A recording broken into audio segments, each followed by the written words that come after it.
Good evening, everyone. Welcome. Welcome to Talks with Tanya. Hey, how's everybody this evening? Thank you so very much for joining me. I am glad to be here. And now it is a autumn day, and we are here enjoying, yet another day, another transition into another season. I particularly love I love new beginnings and changes. That's what we do here at Talks with Tanya. Thanks so very much for joining.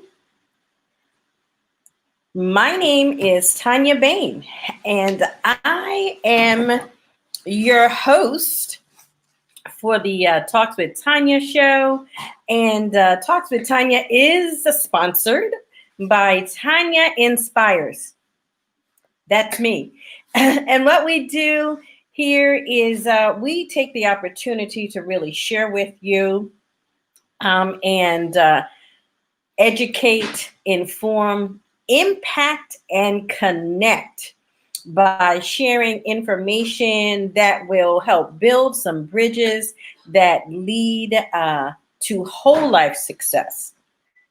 And those of you who watch me regularly, hey, thank you so much for joining.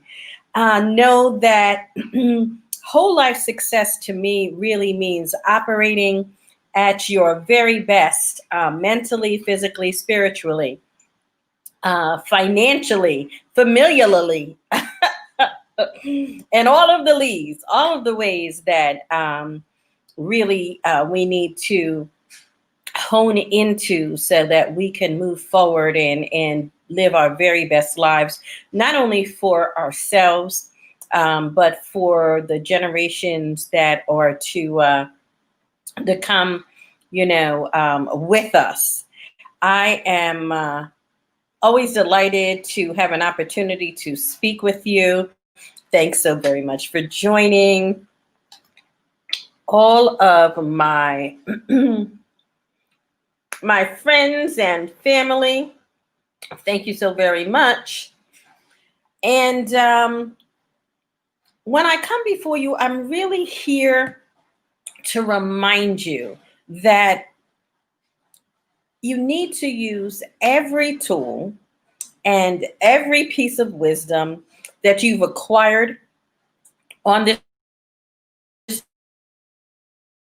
all people that you have experienced with, and all the books that you've read and the interactions that you've had, and really pull that together so that you can use that information to really make a difference today and each and every day. As I'd like to mention to you, I really am grateful that I'm able to come before you on Talks with Tanya and bring you some particularly impressive guests. And I am grateful that I have been able to interact with some of those people along the way that I was able to connect with one way or the other. A host of great thinkers and great leaders and people who sacrifice, for others. This month we've had the honor of, hosting a group of gentlemen, brothers who are, really setting the standard, walking the talk and living the life, giving us the example, putting in the work that will make a difference in our lives. And I'm happy to say that Mr. Trippy Congo, who was on our show this month, he was running for the City of Wilmington, Delaware City Council presidency. and he was successful in his bid to win a seat as a city council president in the city of Wilmington. And now we have an opportunity to really make some inroads and changes and begin to use some innovative ideas and implement something that will really change our community. A great young man with a great heart for the people. We also had Mr. Ron Moore, and Mr. Moore is currently the basketball coach at Brandywine High School here in the city of Wilmington, Delaware. He is also the president and founder of RIM, and it's an organization, as he spoke about, really reaching back and helping the young men, who are challenged, and putting together a program so that it will help move them forward and elevate. We also spoke with Dr. Robert Ross of the California Endowment, and really looked at different perspectives in terms of being successful when it comes to transforming healthcare. And he really pushed the point about being able to empower our young people so that they can move forward and make a difference. Great innovative ideas that are happening in the community. And I'm happy today to continue with that type of thought-provoking and thought-leading changes and conversation that will make a difference in your life. And I am going to just come on and bring on my friend, William Billy Anderson. And I would be remiss if I did not share with our guests just who you are. I will tell you that, and you'll correct me if I'm wrong, how many years it's been since we first met, and I was impressed. Don't let it go to your head now. Let's try to stay calm.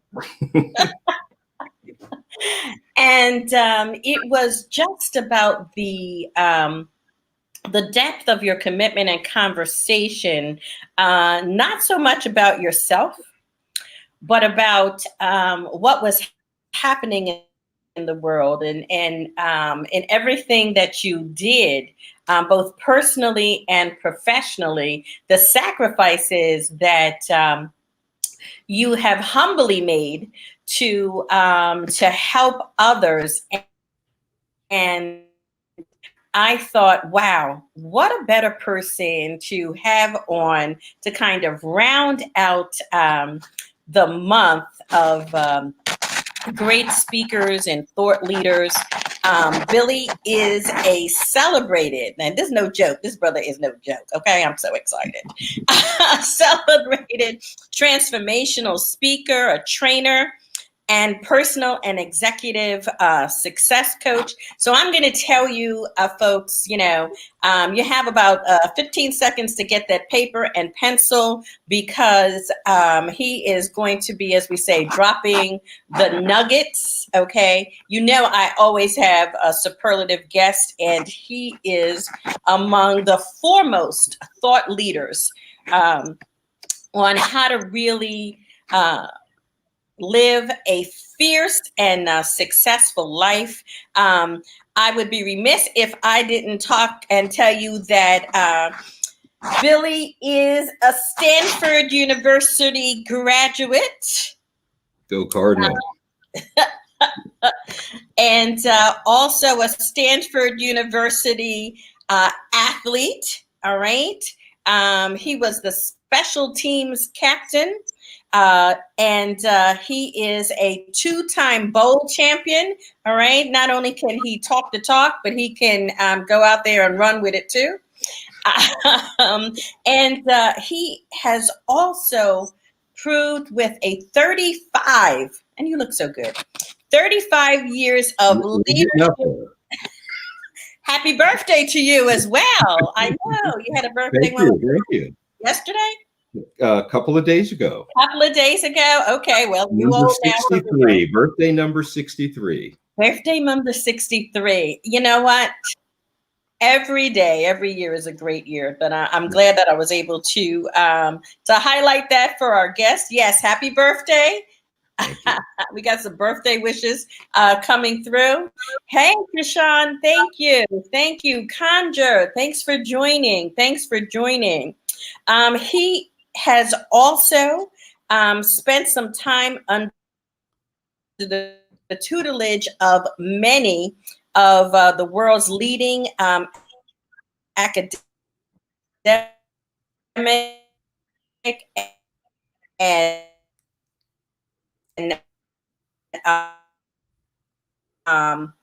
and mentors of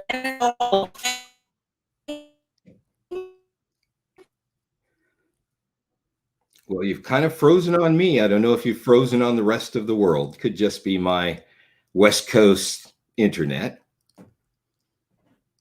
How it is with the internet connection. Forgive me. All right. Coach Billy, all right, is also an awardee of the Jefferson Award for Public Service, and that is also known as the Nobel Prize of Public Service, a man that really serves from his heart. Chief among his ongoing philanthropic efforts is he is the co-founder and co-director of the nationally acclaimed Angel Tree Youth Football Clinic, where he inspires, encourages, and uplifts children of incarcerated parents and other underserved kids of promise across the nation. There's more. Coach Billy, as he is known, is a protégé to the world-renowned motivational speaker Les Brown, and he is a founding member of the Les Brown Maximum Achievement Team. He has provided keynote addresses to consulted and trained some of the nation's top nonprofit organizations, leading private and public universities. Anderson's personal success coaching clients include corporate and nonprofit executives, educators, professional athletes, business, and community leaders. Now, you know, okay, when I say a foremost thought leader, I am not kidding. Okay, I am not kidding. I am really excited to have Billy with us today. What he believes, and this is really have a connect. Making sure folks, okay, ordinary folks who are seeking to become their authentic self really experience their most incredible life and provide their best to the world by achieving, okay, their success without limits. I think this is so important that we have Billy on with us because we're at a pivotal place in our lives. So many changes have happened. And so many of us are looking for, how is it that I can move forward? You know, every time you think you've made a step forward, okay, something happens, you know, either it's in your home or in the world, and there is a change. And I'm glad that I can bring Billy on to really share some of the pillars that he has put together to lead us to how to really live our best life. So Billy, thank you so very much for joining us. Tell us very much what it is that you would like to share. Well, first of all, thanks for having me, Tanya. Tanya and we have had many, many talks.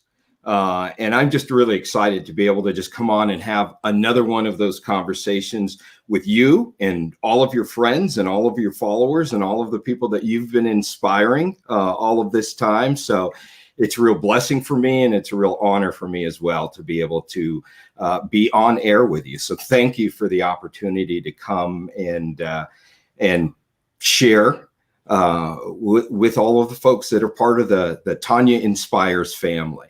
Thank you. I tend to agree with you. We're in a period of time where we're all going through difficult things. This pandemic is absolutely crazy. There's nobody here that has experienced this sort of travail before. It's difficult. I talk with my friends and my clients and the people that I'm connected to. And, even as we saw from our former First Lady, I mean, the impact that it's having on people is really making them question their lives. It's bringing depression to some people. It's certainly difficult to abide. And, really the message that I have for people, for my clients and for everyone that I speak with is it is difficult. Don't try to, talk around the fact that don't try to convince yourself that it isn't difficult. Yes. But in the difficulty, I think it also provides us a real opportunity. And that's an opportunity to kind of engage with ourselves in a way that we don't often get the opportunity to do, and to really work on the idea of transforming ourselves into our very best selves, into being poised for our most incredible life. And so I think those are things that if we look at this time and try to put that spin of positivity on it, even with all of the horrible things that are going on, and we focus on saying, this is going to be a time for me of transition. This is going to be a time where I focus energy on myself. And I'm going to put in the effort to go out and achieve what I call the fierce life. And I think it's an opportunity that's present there for each and every one of us. And let me clarify a little bit. When I say take us there. Okay, when I say the fierce life, this is, it's really kind of simple. For me, the fierce life is one that is founded on purpose. And I want to talk in a little bit about purpose very specifically, because I think it's one of the most, misunderstood concepts that's out there. So it's founded on purpose.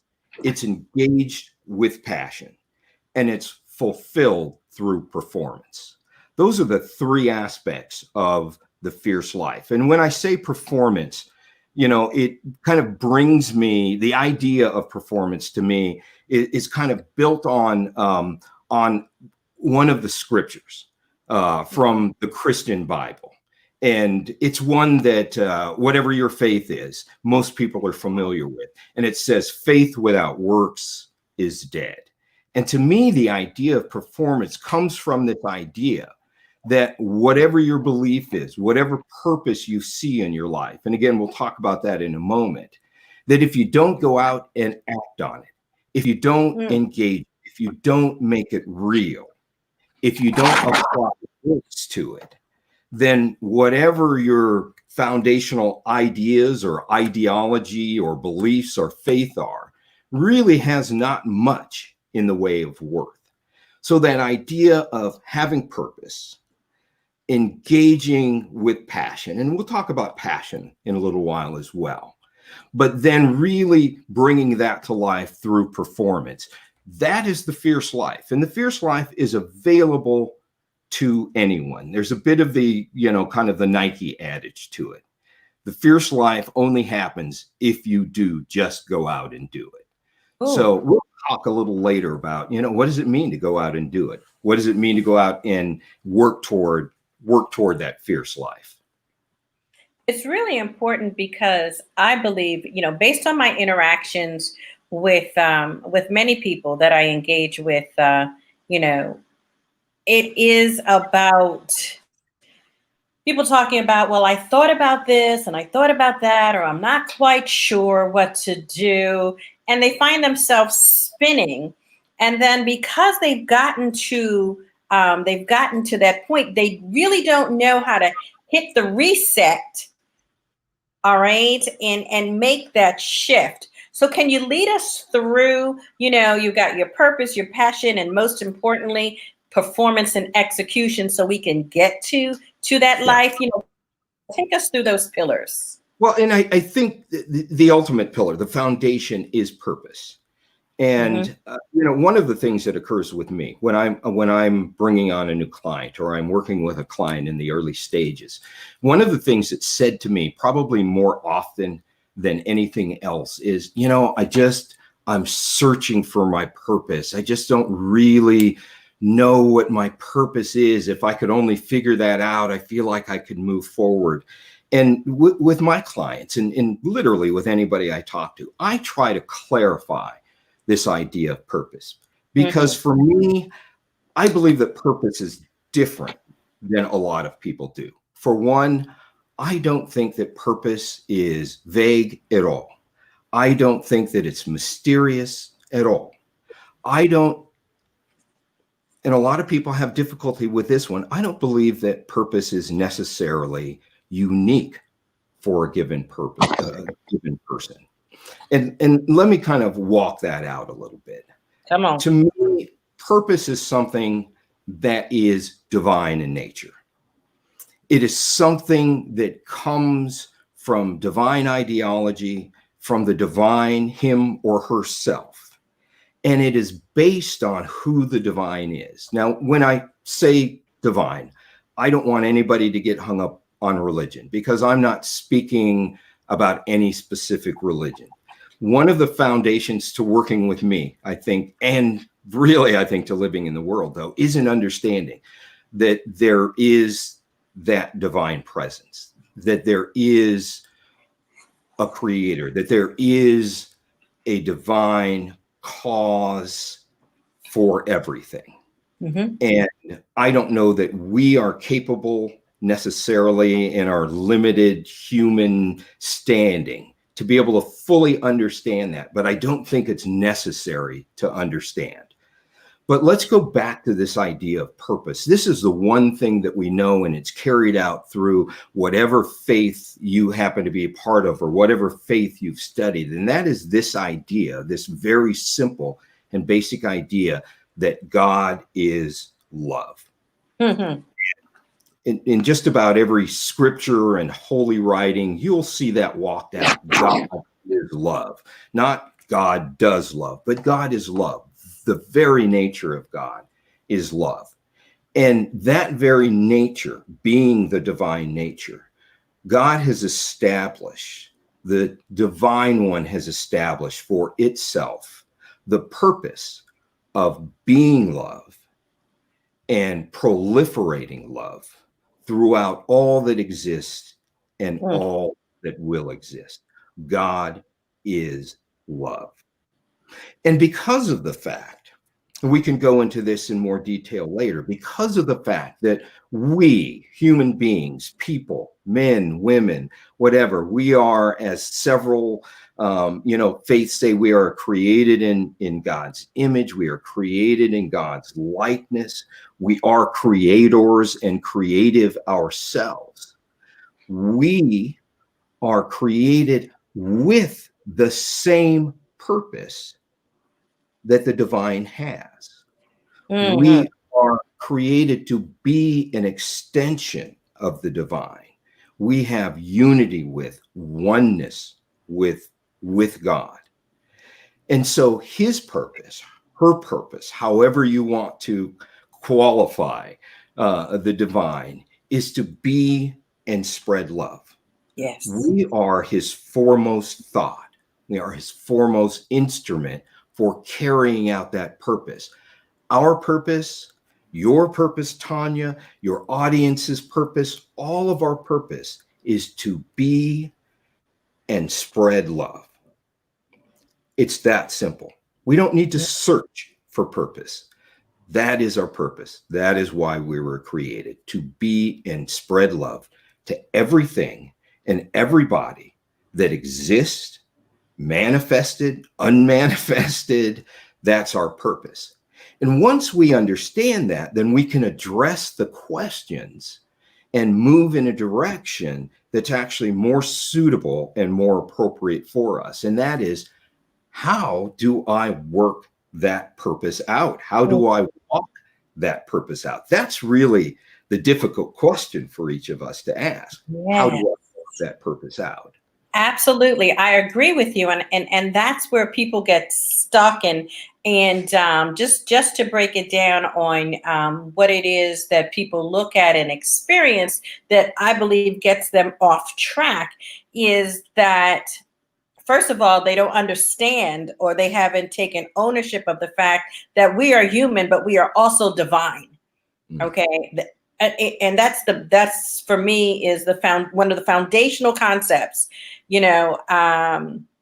It doesn't matter where you're coming from, which star, you know, which universe, you know, God is love. All right. And that's what our purpose is. I absolutely agree. But how we play it out is very different, and we get so stuck in seeing it, you know, well, you know, I'm going to say it because we talk on Talks with Tanya, you know, I didn't get as many likes, so, you know, as this other person, or, you know, and I, you know, I'm guilty of this today. I just did this today. I was like, you know, I really have to change that banner on my Facebook page because it's not as good as somebody else's that I just saw, right? So I just fell into that. I fell into that trap, okay? And I know better of that. Is like, oh, wow. You know, but it doesn't matter. They're spreading love how they're spreading love, and I'm spreading love how it really I'm doesn't. And that's the interesting thing. Your purpose isn't unique, but you are unique. Yes. The fact of the matter is there is only one of you in the entire universe. You know, only one of you, I like to say it this way, only one of you that when you walk through the universe, you make a unique impression, an impression that no one else makes, because you have, you know, a unique personality. You have a unique set of divine gifts which have been provided for you, for which you employ to walk out your purpose. Your perspective on the world is unique. No one else has the perspective on the world that you have. And all of these things combine to make each individual person a very unique light in the universe. Yeah. So your purpose is to be and spread love. But how you do that is unique according to those aspects of who you've been created to be. The challenge is finding, what are those gifts that I have been given? What are those tools on which I can develop a perspective of the universe and the journey through the universe that I'm on, and maximize those things in such a way that, again, as you say, we become that bright light. And the thing about that light, which is important, is we don't want to get into this game of comparing our light to some other light. You know, people, there are those whose light in the universe is so bright that it spreads to millions of people. Certainly Jesus of Nazareth, the Buddha, Confucius, even simple men like Gandhi, who was a very simple man, Mother Teresa, very simple woman, Dr. Martin Luther King, brilliant, but very simple. You know, they, in maximizing the gifts that they've been given, have impacted millions and millions of people throughout stretches of time. But perhaps the light that you're intended to cast is to be cast around you in a very tight circle, so that you make an impact and influence and inspire and help move forward on the journey your children, their children, your neighbors, your small community. Your light isn't any less bright. It's just that your light is directed perhaps differently than someone else's light. But your light is still the same light of purpose, which is to be and spread love. We never know if we inspire someone toward being more loving, spreading more love. And we have no idea what impact that effort is going to have. So we don't need to worry about our light. We have been designed to be the very specific, what I call love light that we are. And whether it impacts 1 million people or it impacts 10 people really is of no significance whatsoever. What's significant is that we walk it out, that we let that light shine as brightly as we possibly can by employing those divine gifts, by seeing our purpose and continually moving toward that purpose to be and spread love. Yes, yeah. So this is a good question from Kenya. Okay, where do those who have and spread dark light fit into the scenario? Well, I think when you talk about people who spread dark light, what has happened with those individuals is that they are lost. They have gotten to a place, and it's easy to do. Probably won't go deeply into it because we could spend hours talking about. They've gotten to a place where they have allowed themselves to separate themselves from the divine. It's important for us to understand this. We are one with God. We are one with the divine. Now, that is not to say we are God. But one of the best analogies to kind of look at that idea is the analogy, and probably many of you have heard this, the analogy of a wave in the ocean. A wave in the ocean is not the ocean itself. It's not the entirety of the ocean, but it is in both content and in terms of connectedness. It is one with the ocean. One drop of the ocean has exactly the same makeup as all of the ocean. And so if we are waves in the ocean that is divine, that helps us see that we are one with God. Now, one of the greatest illusions that we have as people, and we go through a process of growing further away from this idea, one of the greatest illusions that we have is that we're somehow separate from God. That is embedded in the dogma of a number of religions that tell us that we are not worthy of God, that we are this, that we are broken, that we are fallen, these sort of ideologies. But we are, in fact, one with God, but we convince ourselves that we are separate from God. And in that separation from the divine, we dim the light. And the more separate and the more life takes us to a place of separation from the divine, the less light we have, the less access to the light we have, the more darkness is what guides our life. When we see ourselves as separate from God, that is when darkness comes into our light. That is when darkness becomes our North Star. So when we talk about people that are dark lights, what we're talking about are people who have separated themselves from their divine nature, from their spirit.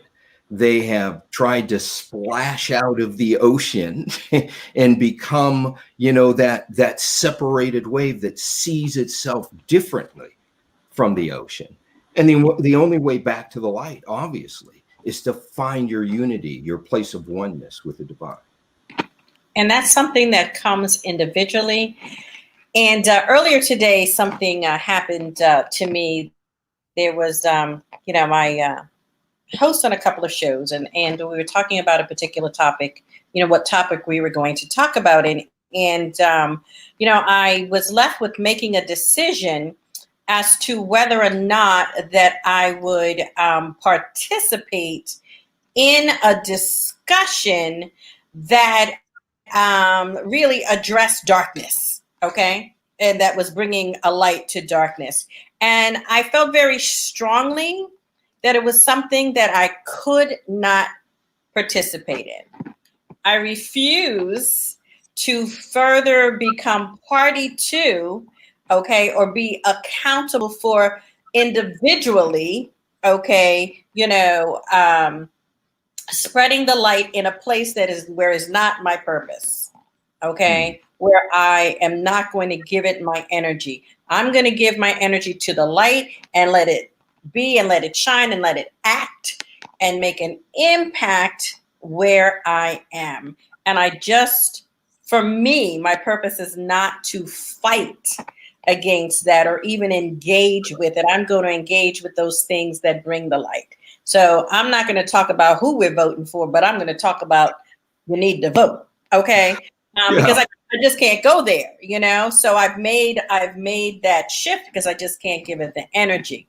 But that said, how then do we really walk that out? You talked about walking it out. How do we perform that? How do we make that happen?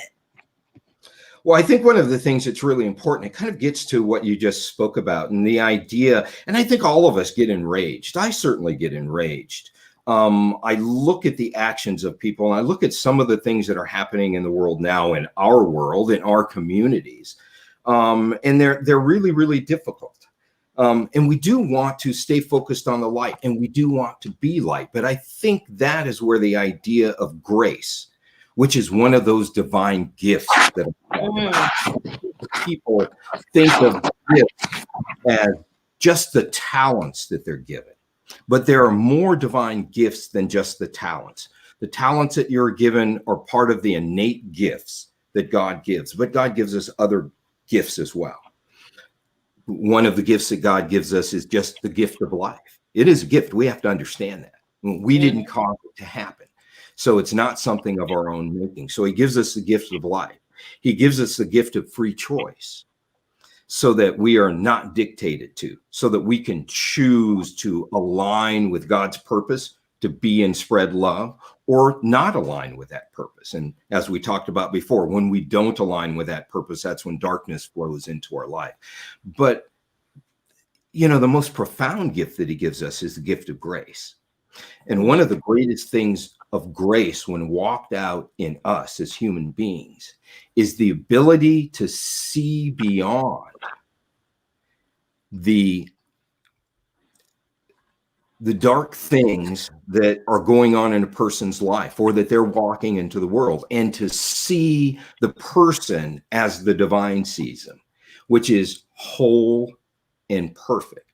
We have to realize, what is it that creates this separation from us, from the divine in our lives? And most of what creates that separation and thus brings the darkness are the things that life piles on us from the day that we're born. There's this idea that children are closer to God. And I think that's actually quite factual, because we come into this world, a creation of God, aligned spiritually, and we come into this world as pure and whole and part of God. But from the day that we're born and we begin to receive the influence of others in our lives, even those who love us, and are and they take the job of caring for us very importantly. All of those people bring to life the biases built up over time, the junk piled on their lives, the judgments that they've established about life and people and the world and what it is to be alive. They bring that all with them, and they begin to feed that into us from the day that we're born. The experiences that we have as children, moving into adulthood, going through life, all create that perspective for us. And those are all things that are piled on us. They are not who we are. They are the judgments that our ego has embraced to guide us and supposedly protect us through life. So, the idea of looking at people with grace, seeing them as the divine sees them, as that whole and pure person that is behind all of the stuff that's piled on them. That's really powerful. And that's one of the ways that we can walk out our light is by being gracious and extending grace and extending forgiveness and seeing beyond the facade that life has piled on, that Yeah. people have built up, seeing them at their core, and realizing that God's grace is so huge. The grace of the divine is so huge that God has the ability, through whatever means he, she chooses, to bring that person back into the light, and having faith that God, who is love and created us to be love, has both the desire, intention, and wherewithal to bring that person back to their core purpose. And we all know it happens. We've seen redeemed stories. And so I think that's one of the ways that we walk out, is by not being so aggressive. And I struggle with it, even knowing I struggle with this. You know, our current leader enrages me so much sometimes, but we've got to understand that when we don't extend grace, we are extending the darkness ourselves. Our light dims by not being graceful, by not extending grace. So then how do we prepare ourselves, because that's certainly a view to consider. And then you find your place in that. And we don't attempt not to go so far that, we get stuck and, what we're doing and the things we're saying are ineffective. What kind of steps can we take in order to, to me, as we can talk conceptually, which I love to do because I'm a visionary and I'm a big picture person. But for the ordinary folks, like you say, right? The ordinary folks, how do we live this out? How do we walk that out? It begins with caring for ourselves. And when I say caring for ourselves, I mean doing very specific things. And those specific things start with this understanding that we must have. You mentioned this earlier. We are spiritual beings engaged in a human experience. What does that mean? That means that our lives don't begin with inception into our bodies, and our lives don't end, with our bodies wearing out and with us leaving our bodies. So we must understand that we as beings have three key aspects to us. And if we intentionally care for those aspects, we'll learn how we can walk out in each and every stage. So understand that we have three aspects as beings. We are spiritual. Our three aspects are, and it's kind of like a new age catchphrase these days, but that's not what it is. It's more important than that. We are body, we are mind, and we are spirit. Yes. Existing together. Those are the three aspects of who we are. Okay. What we first have to do is to begin to address who we are individually with priority. We must understand that we must prioritize the spiritual. Why? Because the spiritual is our forever. Like I said, our lives don't begin with it, our conception, and they don't end as we move out of our body. So we've got to prioritize the spiritual. We've got to understand that spiritual part of us is one with the divine, as I mentioned, that it is eternal, that we're having this human experience, our bodies being like a set of clothes that we put on while we're existing in what I call this illusion of time. So understand that we are spiritual, first and foremost. We are also in body, mind, and spirit. We have to pay attention to our mind. Why? Our mind is how we engage with the physical world. It's through our mind that we develop our perspectives of the world and understand our place in it and our relationships. The mind is the seed of our judgments about everything and everybody, and these judgments are rooted in our experiences. So understand that we are spirit, we are mind, and we are also body. Our body, again, I'll repeat it, it's like a suit of clothes that we wear while we're existing in time.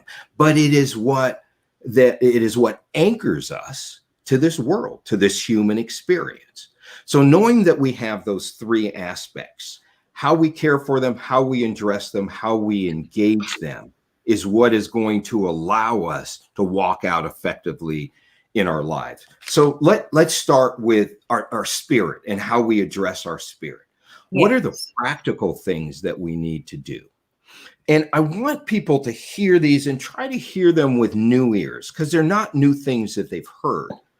But if they engage them with intention and with seriousness and understand how important they are, then they will be impactful and transformative in their lives. So spiritual, what are the two most important things that we can do to care for our spiritual self?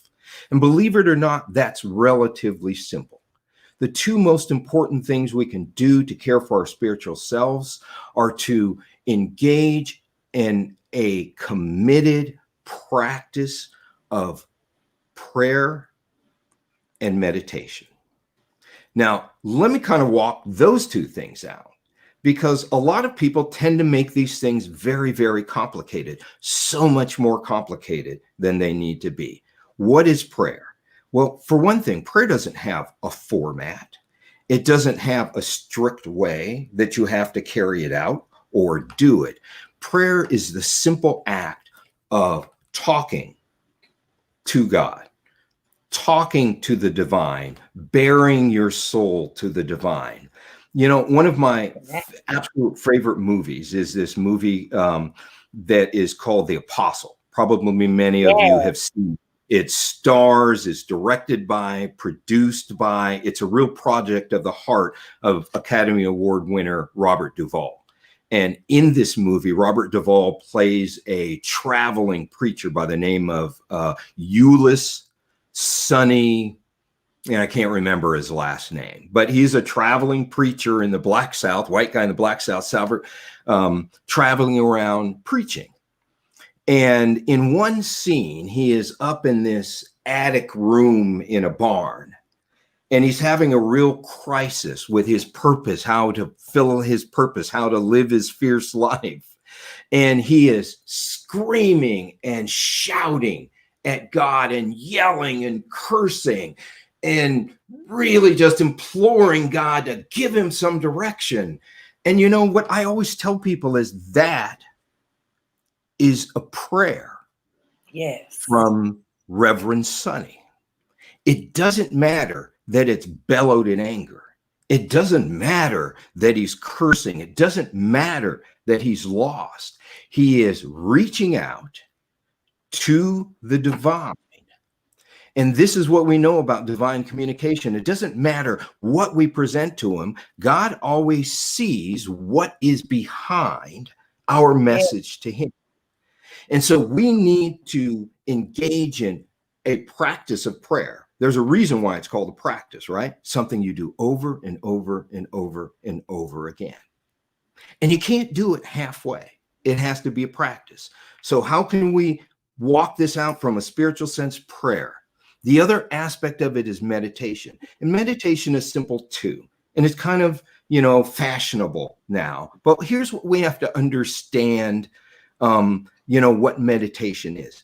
For me, meditation is the idea of just creating enough silence in our spirits that we can hear the still small voice that is with each and every one of us. You know, the National Academy of Science says that we have over 70,000 individual thoughts a day, which is something like 30 to 40 thoughts every minute, 30 to 40 individual thoughts. But the important thing for us to understand is that there's space in between the thoughts.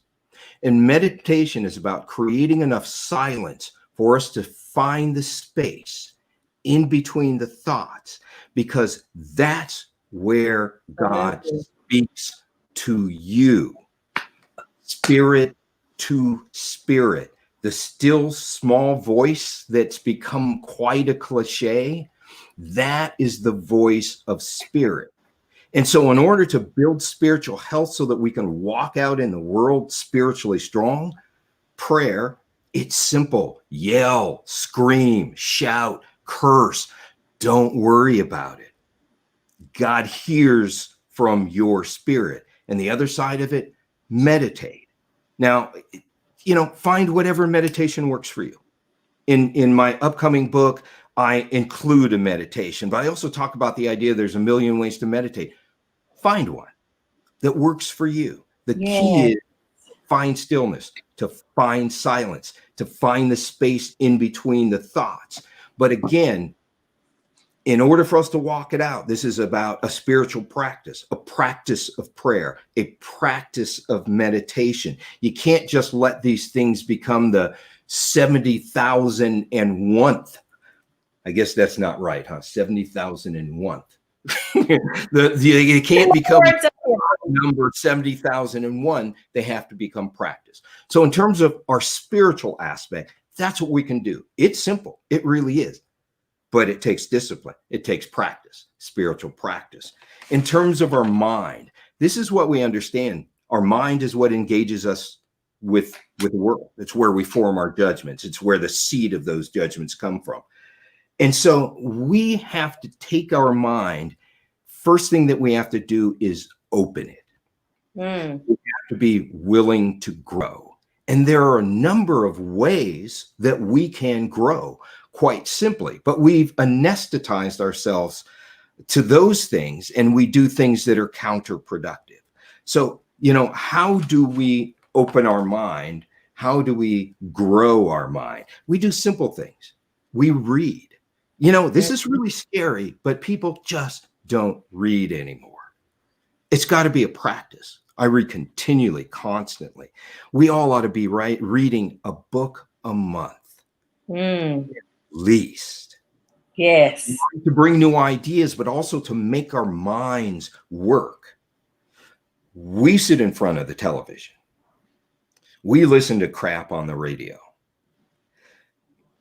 Now, don't want to denigrate the radio, because another way that we grow is to sit and listen to music. As you and everybody that knows me, and a lot of folks that are probably listening, I'm a jazz fan. Big time jazz fan. But it really doesn't matter what kind of music you like. The idea is, how do we even listen to music? Most of us do it in the background. We put on music when we're working. Music is a gift. When I listen to music, I set aside time to do it. I sit in that, I'm pointing at it, you can't see it. I sit in that big black leather recliner right there. I turn on my music. Often I turn off the lights. I don't do anything else. It's not in the background. I listen intently. Why?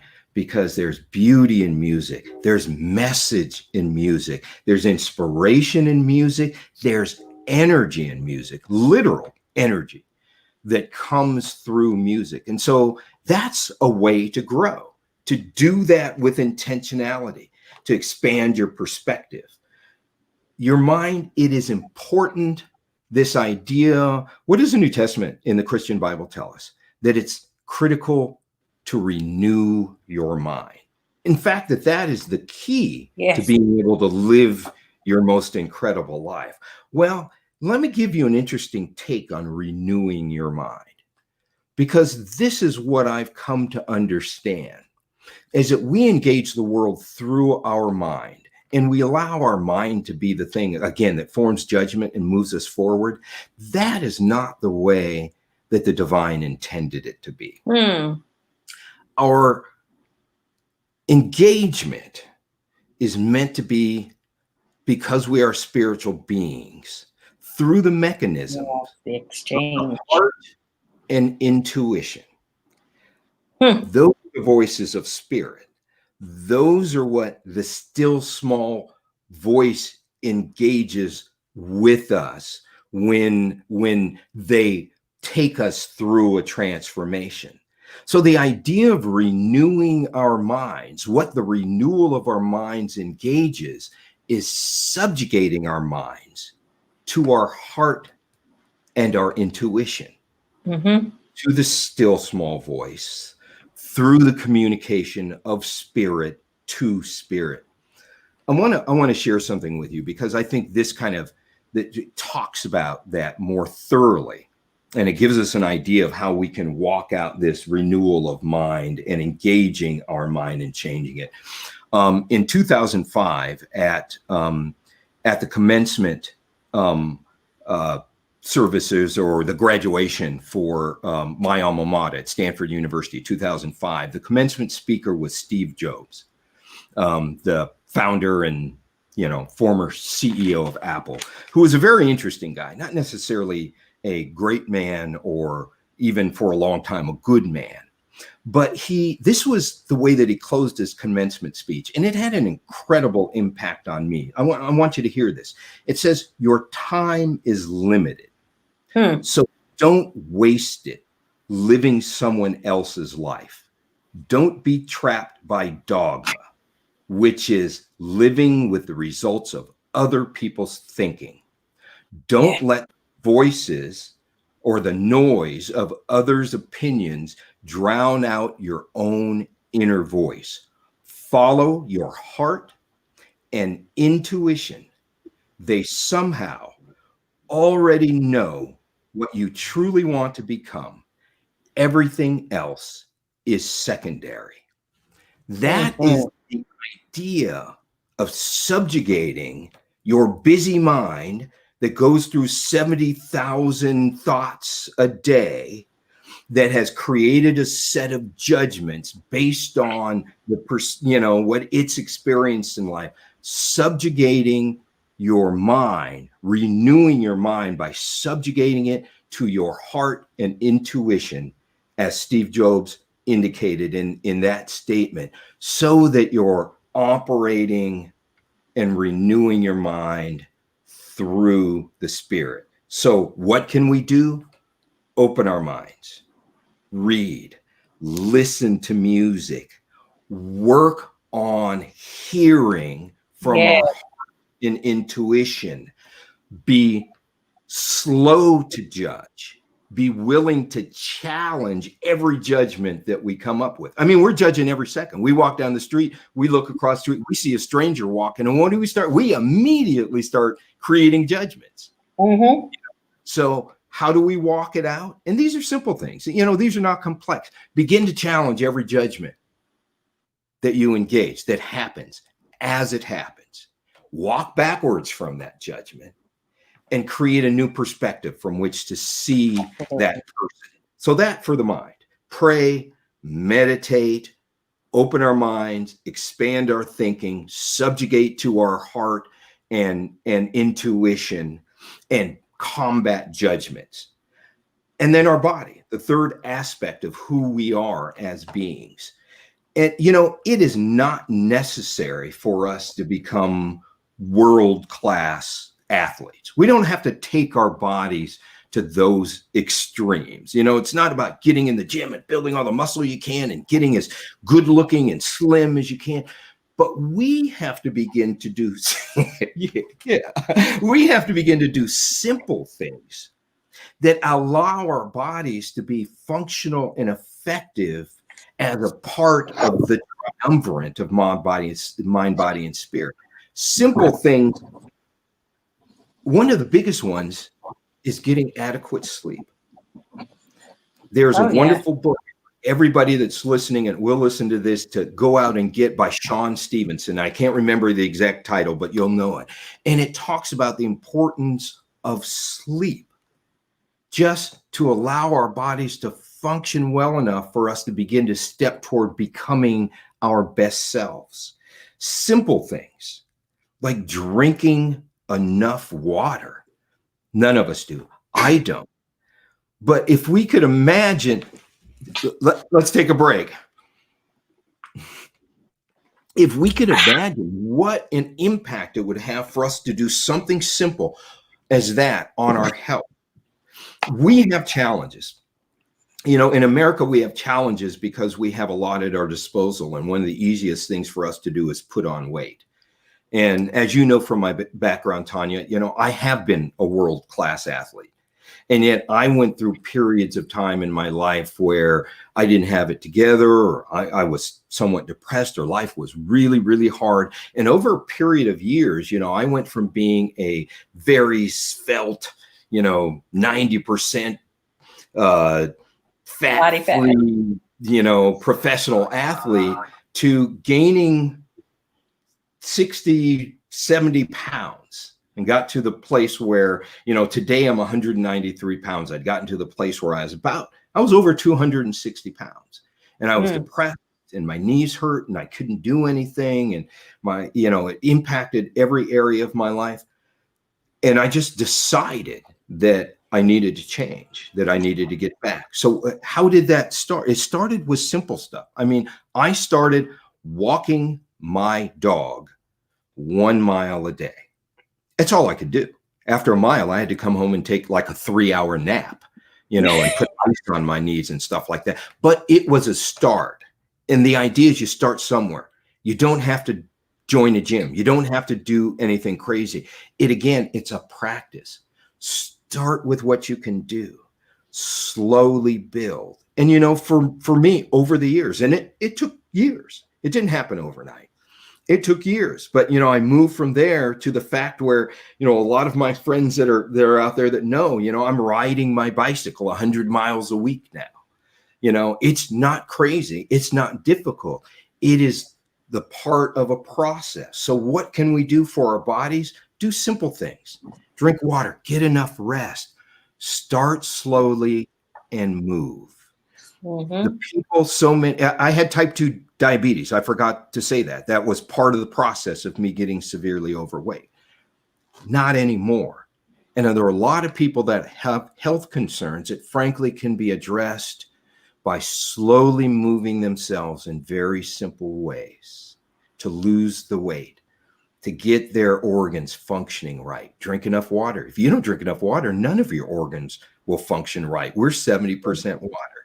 So that whole idea of how do we walk it out as ordinary folks, these are places to start with your spirit, a practice of prayer and meditation. Practice, not occasional, not, I'm in trouble, I'm going to pray today. A practice of it. With your mind, read. Be intentional about listening to music. Be intentional about going and looking at something, reading something, listen to something from a perspective that doesn't sit well with you, and then process it through your rational thinking. And again, intentionally, purposefully, continually fight the judgments that your ego imposes. Try to gain new perspectives. Another way from a mind standpoint is, you need to expand your circle. You need to expand your circle. You need to meet people that you never thought you'd meet. You need to talk with them without judgment. You need to not embrace their ideas, but embrace them for who they are. A human being with the same purpose as you, whether they're walking in it yet or not, which is to be and spread love. So I think those are simple steps, and they're practical, they're real, they're not conceptual. If we would just do those things, our lives would transform immensely. And then from that, of course, the beautiful thing is that we, especially when we're involved in an effective spiritual practice, we are always receiving from the divine direction, vision, the download, vision, divine vision. Without vision, we all know the verse. Without vision, the people perish. Well, that vision is divinely given, but only there's a saying out there, an old saying that says that God listens to the people. God listens to those who pray and speaks to those who listen. And so these practices are the process of being heard and being given that vision that will walk you forward. And one of the wonderful things about genuine faith, being part and connected to the divine is that we do not have to worry about the how of stuff. We have to worry about how it gets done. Our job is to focus on hearing from our heart and knowing what it is that we have to do, that we have to Yes. be and spread love. The divine's job is to make the way, to provide the direction. And if we're hearing, we will know, we will see that direction. And that's what happens when we're able to remove ourselves from the distractions. It's like, don't believe the hype. We need to we need to disengage from the matrix. Okay, disengage from the matrix is something that I'm learning, and it's not just a movie, people. It is not just a movie.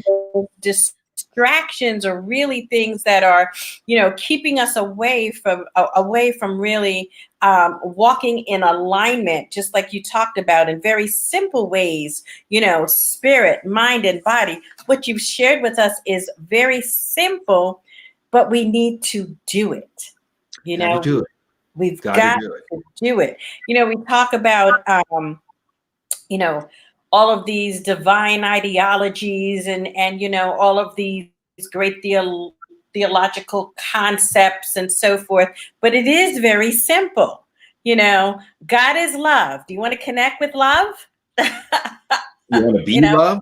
You want to receive love? You just sit down, shut up, listen, get in alignment, and then walk it out. We've made it complicated. We've fallen into those traps,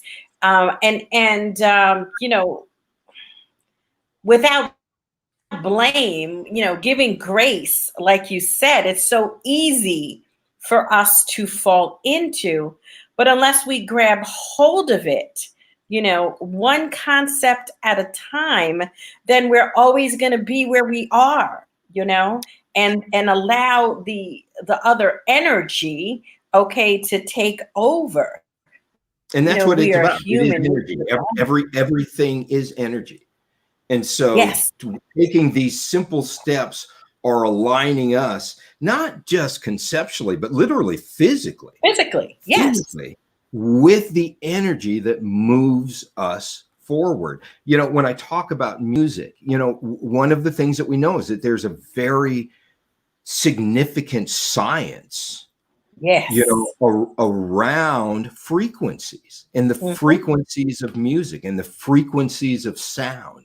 And there are reasons why certain sounds work on our psyche and our body in certain ways. But, we don't know this, one, if we don't research it. If we're too tied up with the idea of, oh, I'm not going to listen to none of that new age stuff, but it's there. And, one of the things that we'll find if we really explore our faiths, and I got the kind of beginning of this when I had, the blessing to attend graduate theological seminary and really kind of think about things in a more expansive way within the core of my specific faith at that time.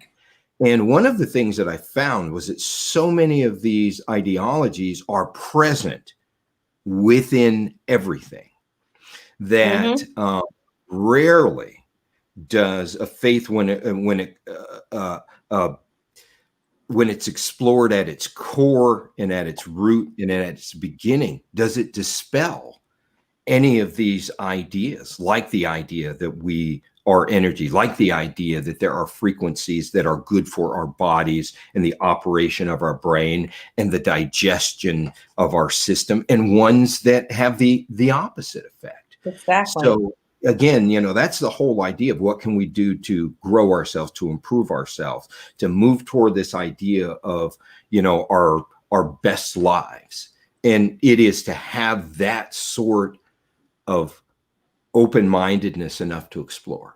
And it's, I don't want people to get so caught up in the ideology of it, but No.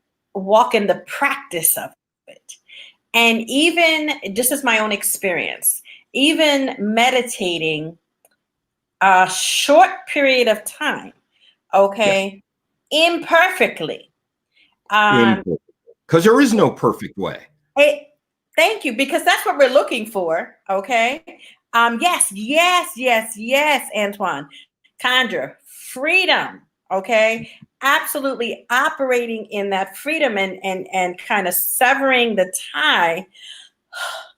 All right, the downloads start with the most minute effort, and that then, accelerates. And it's been modeled for us. I mean, you think about Jesus, the life of Jesus of Nazareth. He would always go off to do what? Pray and meditate. He modeled meditation for us. He modeled prayer for us. Look at Buddha. In the Buddhist faith, Buddha sought the state of nothingness. Yes. What is the state of nothingness? It is the openness to the silence and stillness, where nothing impedes the engagement of the spirit, the engagement of the soul. This is just stuff that's been modeled for us. And yet the things that we pay attention to are not the things that have been modeled for us, but all of the things that kind of swirl around them. So you're absolutely right in that regard. We need to simplify our engagement with the divine. It is the most natural. We were built for it. We are a wave in the ocean that is the divine. Allow ourselves to be a wave. Catch on to the rest of the ocean, flow along with the rest of the ocean, and understand that we are in composition. We are made up of and fully contained in that ocean, which is the divine. And be simple. Be simple. Nothing that's divine. One of my favorite sayings, Albert Einstein says, genius is simple. Now, there ain't not too many people smarter than Albert Einstein. And he's absolutely right. An incredibly brilliant and spiritual man, by the way. Genius is simple. It's not complicated. It's not above and beyond this or above and beyond that. Most of the time, genius is getting to the simplicity of an issue and addressing it from that place of simplicity. So I think if we realize that it's simple, that if we take these steps, that if we're willing to be uncomfortable occasionally until we grow into or away or beyond that dissonance that comes from being uncomfortable. If we're willing to do that, then we will make great progress. We will become transformed. Our lives will change. It's not to say that we won't have problems still, but we'll be more equipped to address those problems. We'll have the tools. And of course, as we grow, as we become more capable of understanding, we get more understanding. That's the way God works. Yeah. Right? That's the way God works. That's it. And so we got to start with simple steps. And then we just have to, like I said, I think when we were talking earlier, Nike's got this stuff right. Just do it. That's where faith comes in too. Have faith that if you step out with the intention of moving toward your purpose with love in your heart, if you misstep, there's a divine safety net. You're not going to die. You'll hit that net and you'll bounce back up. You've got to have that to begin with, even a mustard seed worth. But absolutely. It's absolutely important. And it is within our reach. Okay. It is within our reach. It is up to us to take those steps, all right, in order to do the work, to do the discovery, all right. And I can't emphasize this enough, that it's not a year-long thing. You can immediately begin to operate at a higher vibration. Okay, it's just a matter of really, like you said, God listens to those who pray and speaks to those who listen. You know, we need to step away from the distractions. You know, it doesn't matter how many seminars you take and, you know, how many Facebook groups and Instagram, you know, groups and Twitter and TikTok. And I don't even know all of the things. All right. The information is right there. But if we don't take action, all right, if we don't perform, those things don't come to fruition. This has been a wonderful discussion. Y'all know why I brought on Coach Billy today, because it's so important. We know that, you know, there are important things that we need to do. There are movements that need to make. I say this so often. No one is coming to rescue us. Okay. Nobody's coming to rescue us. You have everything you need right now. You know, you have everything you need right now. Follow the steps. Keep it simple. Remember, you are human. You are defined. Drink some water. Take a walk. Be quiet. You know, in many ways, it's that simple. And here's what's important about that. It's kind of the tail end of a beautiful poem by Marianne Williamson.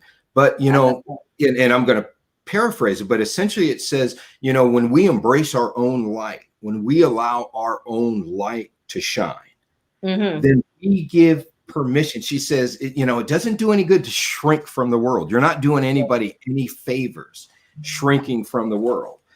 When you allow your own light to shine, you invite others to allow their light to shine as well. That's what leadership is. That's how you talk about influencers and thought leaders. Well, valuable influencers are those that shine their light, that gives permission to other people to shine their light as well instead of shy away. So understand that why this is important, why these steps are important, and there are further steps, of course. And but why these steps are important is we never transform alone. As we begin to transform, those people that are genuinely attached to us, whether they're family or friends or people that have been looking at us from afar, their lives begin to transform as well. That's true leadership. That's real leadership. And it's not, I mean, I've been coaching executives and leaders and CEOs and that sort of stuff for years. And most of them have no idea how to be leaders, simply because they look at leadership wrong. So this is a way of understanding, how do I become the leader I need to be, embracing who I am with what I have within me. And this part of the process. And as you know, I've got a book coming out probably, hopefully, very shortly after the beginning of the year. It needs to be done. I've been working on it for 3 years.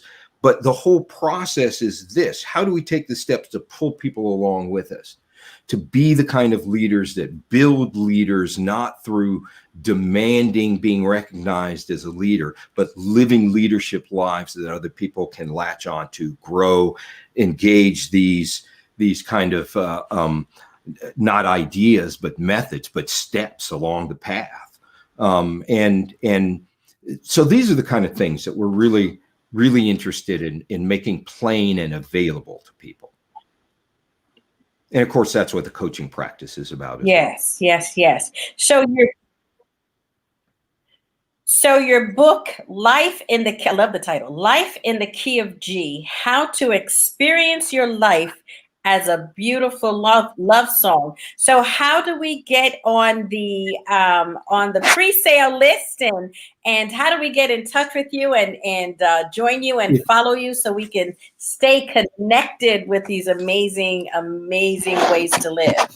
It's really simple. Actually, this is a good time because, I made a commitment to myself when I hit my next year, this 63rd year, or 64th year, I guess, turning 63 into the 64th year, which just happened a couple of years ago, that there were a lot of projects that we've been working on at Fierce Life Now that we really want to expand on. So the best way to do that, to be privy to it, is simply to go to my website, which I think is scrolling along the bottom of the page.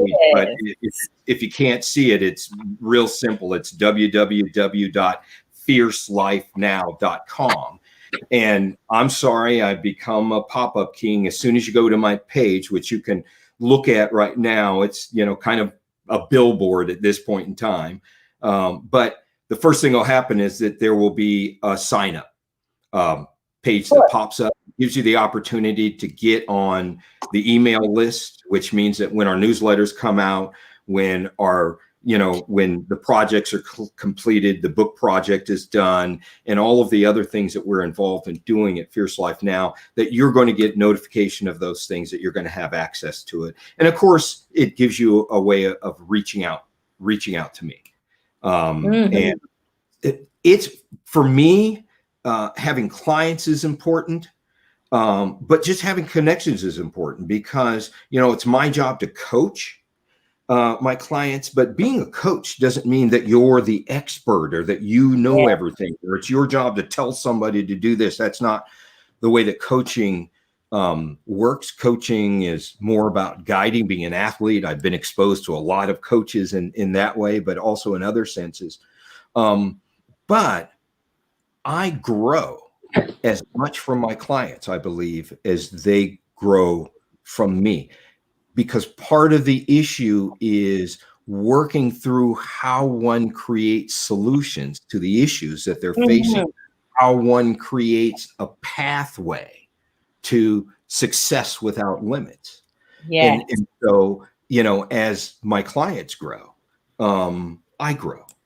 And as I grow, I pour everything back into my clients as my clients pour into me. So, I like to really describe coaching is a relationship. It's a relationship where two people commit to a pathway to success.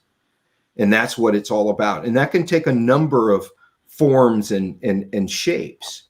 But what is absolutely imperative in the process of working, or in the process of coaching and being coached, is that the work gets done. It's all about it's done. It is all about the work. So, Coach Billy, give us some closing thoughts to my audience. Let me tell you, it's like we've got true indeed, brother dropping jewels, and I want to be like this brother when I grow up. Yes.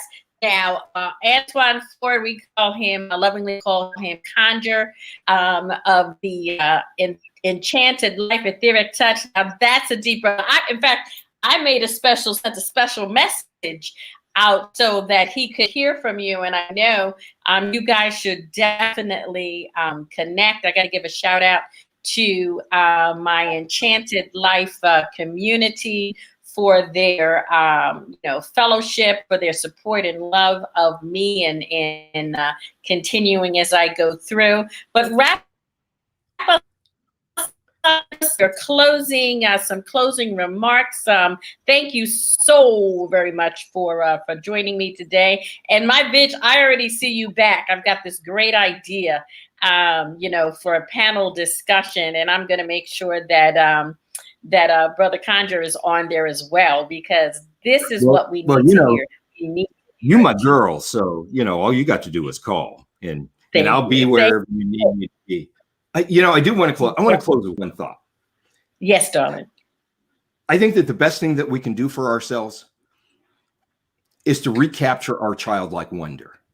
For each of us to really reach back and look at what we can do to gain the innocence of thought and the innocence of spirit, despite what's going on in the world, that we had as children. Because if we can do that, then we can regrow ourselves.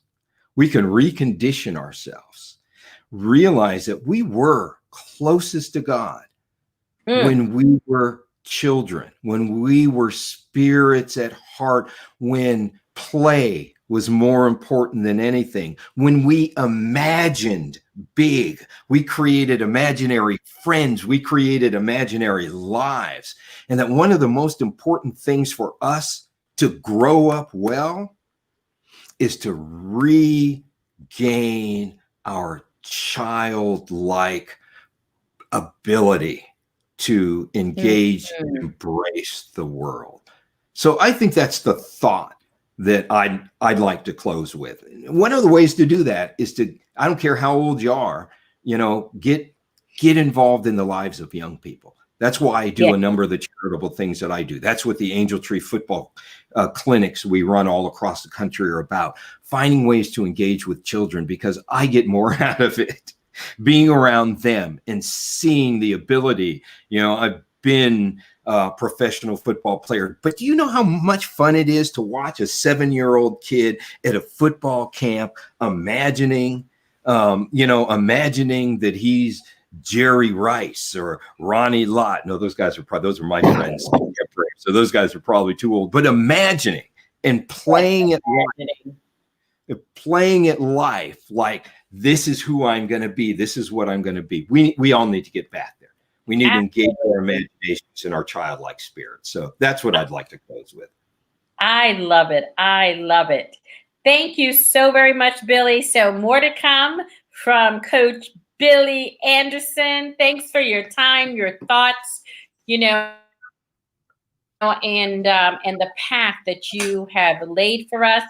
To my friends and family out there, thank you so much for your continued support. I will be back again next week, Sunday at 8 p.m. here on Talks with Tanya. Saturday at 11 a.m. I drop my podcast, on Anchor FM, Talks with Tanya, the podcast. So you want to listen in for that as well.